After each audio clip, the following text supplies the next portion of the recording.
Dia a todos, declaro aberta a presente audiência referente ao processo número 93 de 2025, em que figura como reclamante o senhor Ricardo Mancrauê Conde Brito Xerente e como reclamado o senhor Samuel James Oliveira Veloso. Essa sessão é conduzida por mim, Sofia Marques da Silva, juntamente com o senhor Thales Alves de França, ambos designados pela Primeira Câmara de Conciliação, Mediação e Arbitragem do Núcleo de Prática Jurídica da Universidade Federal do Tocantins. O nosso propósito é buscar, por meio do diálogo, uma solução consensual, rápida e justa, preservando o bom relacionamento entre as partes. Bom dia a todos, eu sou Thales Alves de França e, assim como a senhora Sofia, atuarei nessa presente sessão como árbitro. Ressalto que essa audiência é pautada pela confidencialidade e pelo respeito mútuo. As partes terão plena liberdade para se manifestar e expor seus argumentos de forma clara e cordial. Havendo possibilidade de conciliação, o acordo será reduzido a termo e homologado, possuindo força de título executivo extrajudicial, conforme prevê a Lei nº 9.307 de 1996.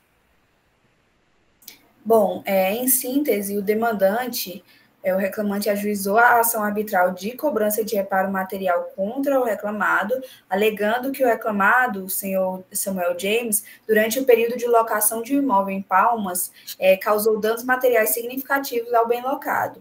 Os prejuízos, segundo o autor da demanda, incluem danos na pintura, portas, móveis e vidro da janela, totalizando R$ 2.500. Ele alega que, diante da recusa do reclamado em reparar os prejuízos de forma amigável, ele busca a condenação do mesmo ao pagamento do valor dos reparos, além das custas arbitrais e honorários. Agora eu passo a palavra ao senhor Ricardo Mancrauê Conde Brito Xerente para fazer suas considerações sobre a demanda em questão. Olá pessoal, bom dia. Meu nome é Ricardo Mancrauê Conde Brito Xerente.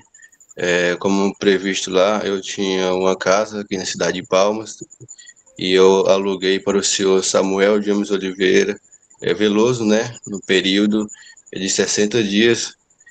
Então a gente firmou um contrato em 1º de janeiro de 2025.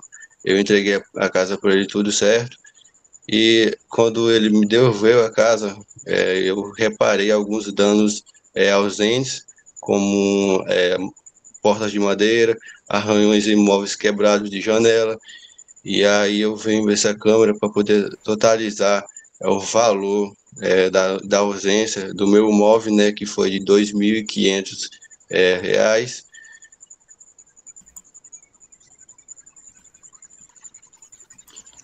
Obrigado, senhor Ricardo.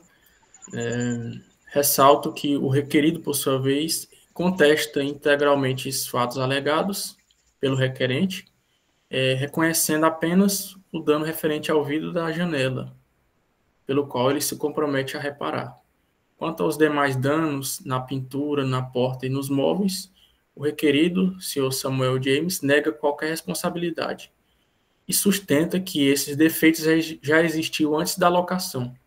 Por fim, ele argumenta que as provas apresentadas são insuficientes para comprovar que os danos decorrem da sua conduta, enquanto locatário.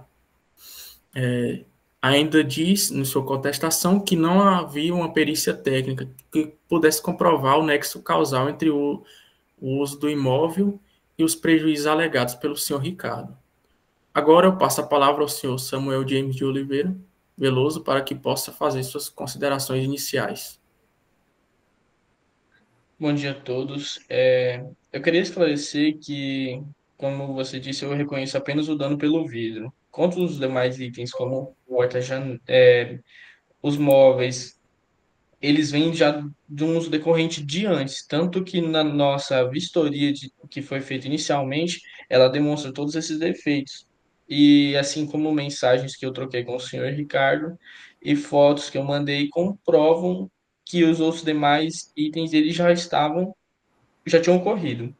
E também no nosso contrato ele diz que quando não é feita a vistoria final, depois que a saída do cliente, ele diz como se estivesse normal. E essa vistoria final ela não foi feita, por isso que eu reconheço o dano do vidro quebrado quando eu estava lá. Bom, agora que a gente ouviu ambas as partes, né, a gente consegue observar que tem um consenso parcial quanto à existência do dano ao vidro da janela. Só tem uma divergência agora quanto à origem dos demais prejuízos, né, alegados pelo senhor Ricardo, que seriam riscos na pintura, danificação nos móveis e nas portas de madeira.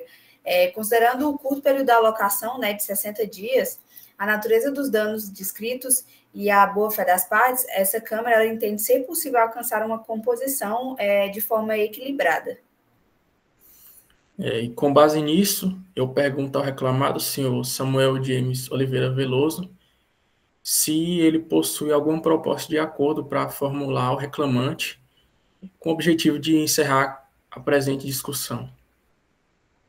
Diante do exposto, eu me proponho a pagar um acordo parcial no valor de R$ 500, correspondente ao dano reconhecido, a ser pago por mim ao senhor Ricardo de forma via Pix. Bom, agora eu passo a palavra ao senhor Ricardo para que ele responda a proposta feita pelo senhor Samuel James. Bom, apesar de não cobrir esse valor e todos os danos que foi ausente no meu móvel, de consideração, eu aceito sim a proposta do senhor Samuel James para a gente poder finalizar esse processo. Bem, diante do que ficou acordado entre as partes, o senhor Samuel James Oliveira Veloso vai pagar a quantia de R$ 500 ao senhor Ricardo Macrauecon de Brito Xerente, como forma de ajudar nos prejuízos existentes na casa de veraneio. O pagamento será realizado via Pix, no prazo máximo de 5 dias úteis, contados a partir da assinatura do termo de acordo. O acordo, uma vez assinado, será homologado por esta Câmara Arbitral, possuindo força de título executivo extrajudicial, conforme a Lei nº 9.307, de 1996. Diante do consenso alcançado, eu declaro homologado o acordo celebrado entre as partes, extinguindo-se o presente processo arbitral com resolução do mérito nos termos do artigo 487 do CPC. Eu parabenizo as partes pela postura ética e colaborativa demonstrada nessa audiência. Fica lavrado o termo de acordo e, após a homologação, o processo será finalizado, declarando-se resolvido o conflito de forma pacífica e justa. Declaro encerrada a presente audiência. Obrigado a todos.